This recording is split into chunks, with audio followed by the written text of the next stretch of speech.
Welcome, ladies and gentlemen, to the channel World of Wrestling, here today to discuss about WWF Raw is War 1997, November 10th episode. This was an average Joe show. It pretty much was like the post-show to what happened, going over what took place at Survivor Series, the usual stuff. The show kick-started with Shawn Michaels, Triple H, Rick Rude, and Chyna discussing about what the incident that took place, and Shawn Michaels doesn't even acknowledge that he won by a screwjob finish. He says that he clearly won by a submission against Bret the Hitman Hart.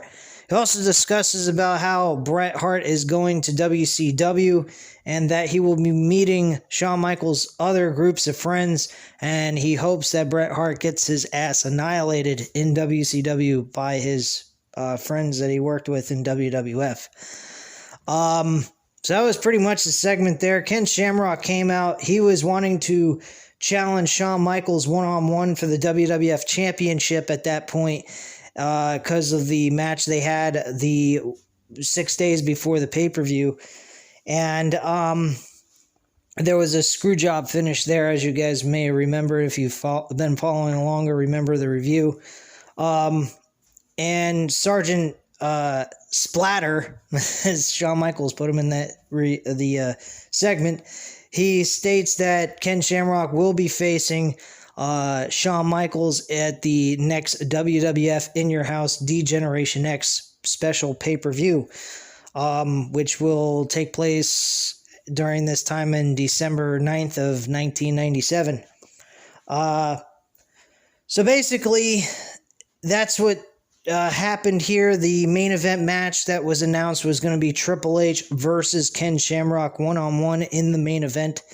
So at this point in time, Shawn Michaels, Chyna, and not Sergeant Slaughter, and Rick Rude are banned from ringside, and that was pretty much the main event match that was set up.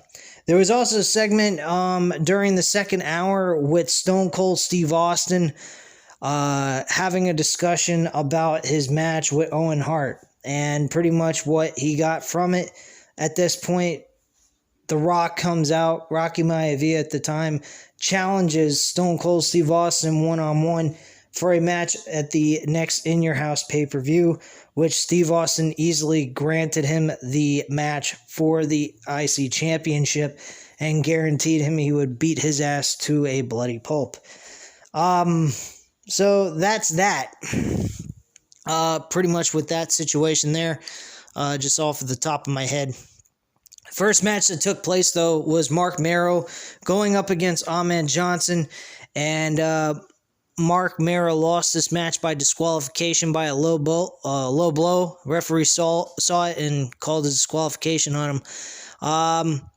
Afterwards, Merrow leaves Ahmed Johnson laying with a TKO, but the TKO was not done correctly. He was having a really hard time holding Ahmed Johnson up on his shoulders to perform the move or execute the move, whichever way you want to look at it. And he just was unable to do so.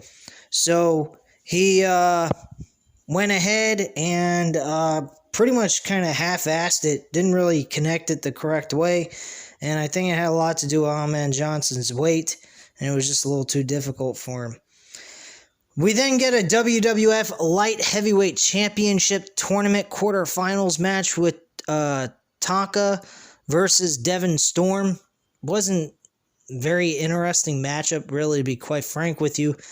But Tonka actually wins this match and moves on to the next round of the tournament.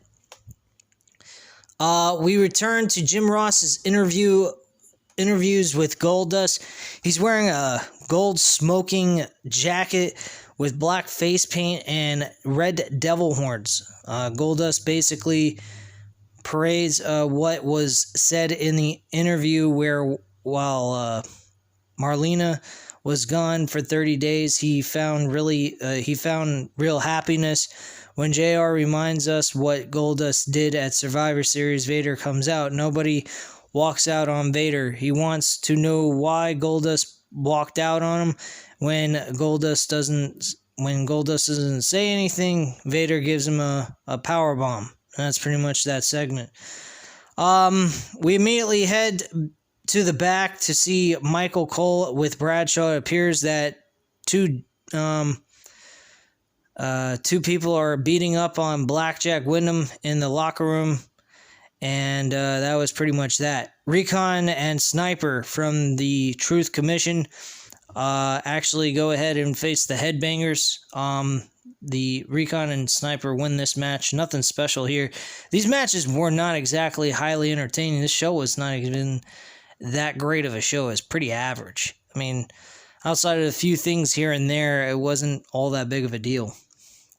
We then had they went into the Stone Cold Steve Austin segment with Rocky Maivia and Stone Cold for the announcement of the IC Championship match between those two.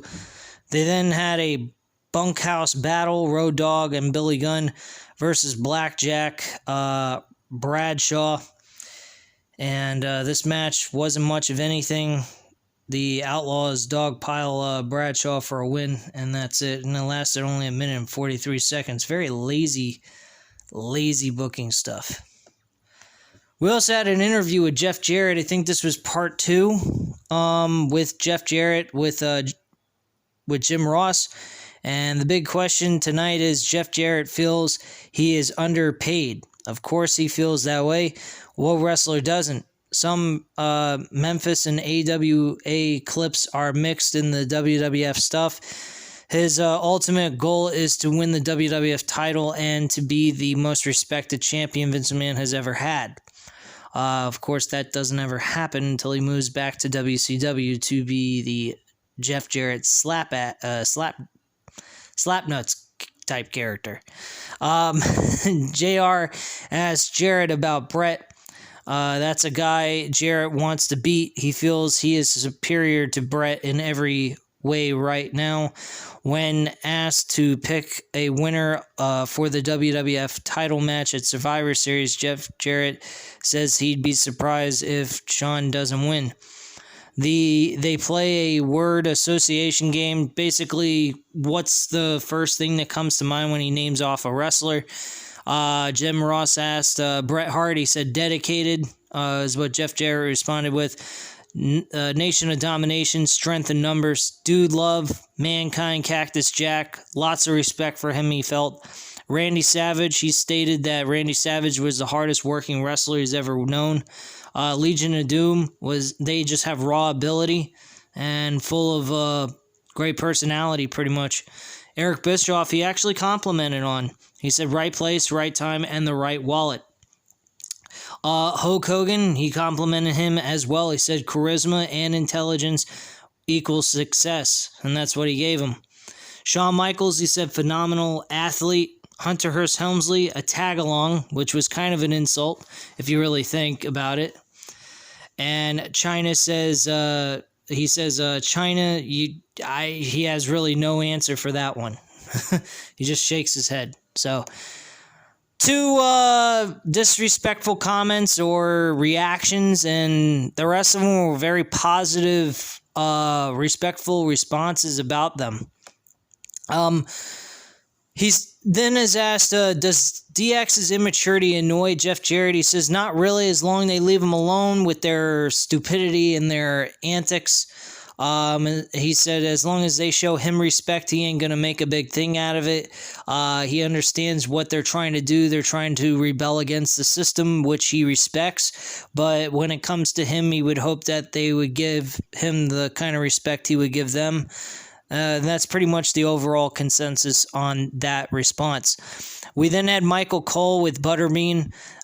Cole lists off Butterbean's accomplishments when Mark Marrow and Sable come out for no apparent reason at all. Since Marrow is a real boxer, guys like Butterbean piss him off.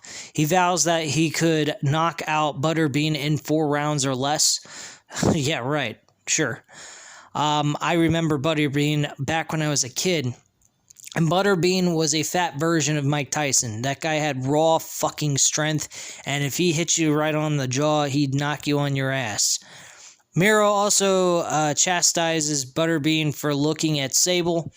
Looks like Butterbean is feeling froggy, but his manager holds him back as Miro and Sable walk off.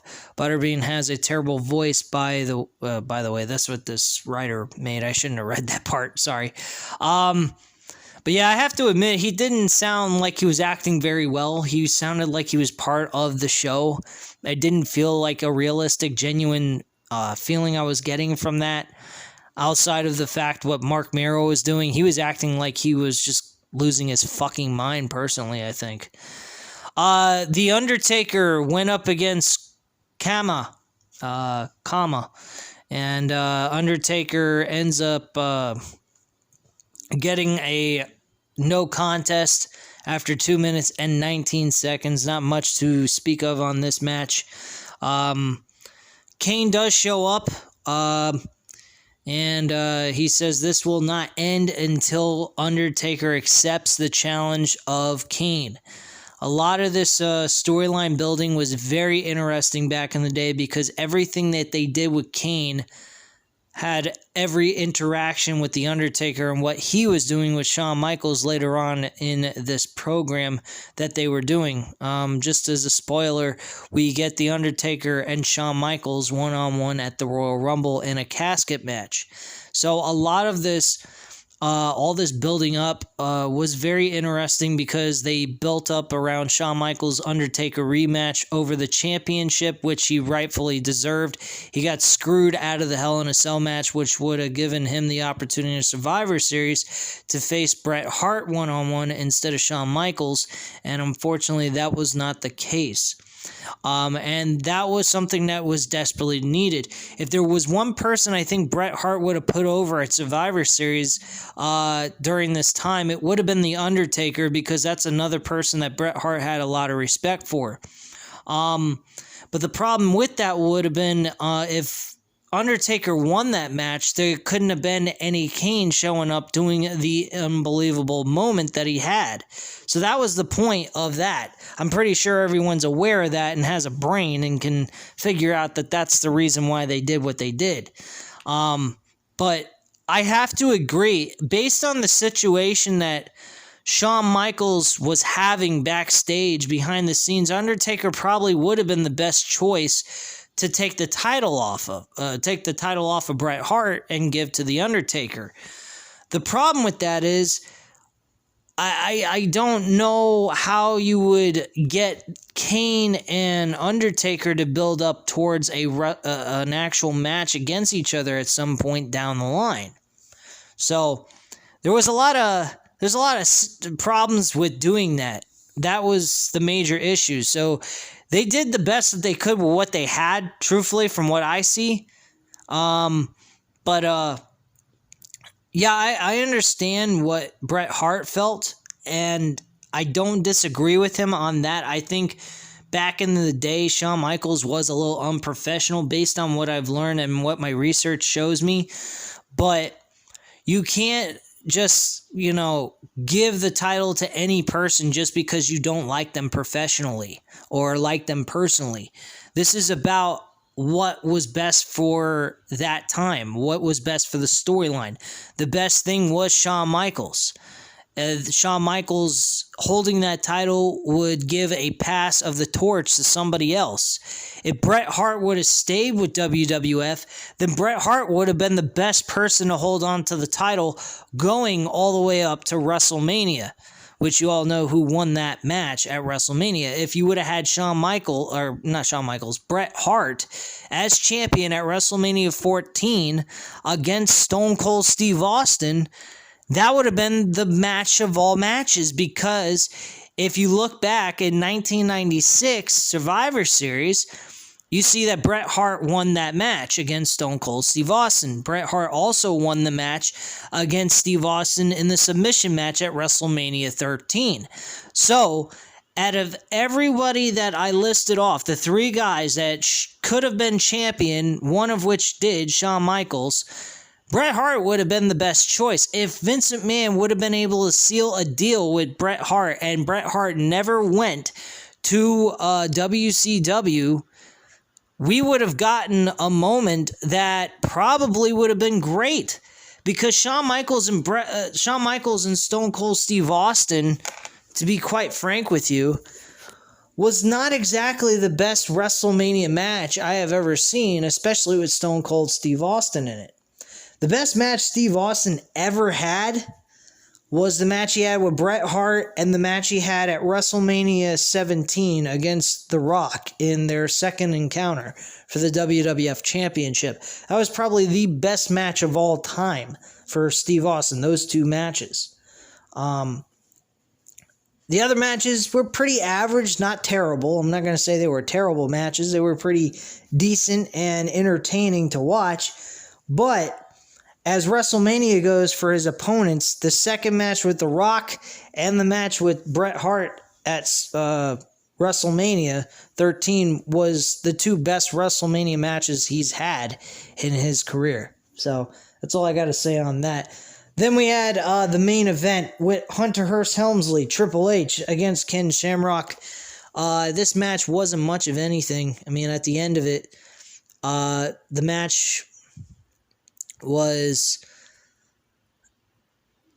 not much. It ended with Helmsley. The rest of DX just showed up, broke all the rules of what was told by Sergeant Slaughter for the DX to be banned from ringside. And unfortunately, they showed up anyway and attacked Ken Shamrock near the end of the show, taunting and giving the DX sign. And that was pretty much that. That was the whole entire show in a nutshell. So like I said before, this was not exactly the best Raw episode I've watched, reviewing with you guys on this channel, doing these retro reviews. This was kind of a lackluster thing with a few good, moments. But overall, it wasn't the best show in the world, especially wrestling-wise. This was terrible. The matches were just god-awful and boring. I really wasn't even interested in a lot of the stuff they were doing except for the minor segments that were just promo segments. So it wasn't exactly the best show, but my God, it's anything better than what Monday Night Raw has to offer in modern-day television. Let me just put it that way. But anyway, guys, at this time, you know what to do. Hit the like button if you liked the video. Hit the subscribe button if you're not already subscribed to the channel, of course. And leave a comment down below. I'll definitely get back to you on that. I thank you guys very much for watching, and I hope you have a great night. I will speak to you guys a little bit later after Dynamite to give you guys my overall review on that and how I felt about the overall show. So thank you again, and I'll speak to you guys soon. Bye.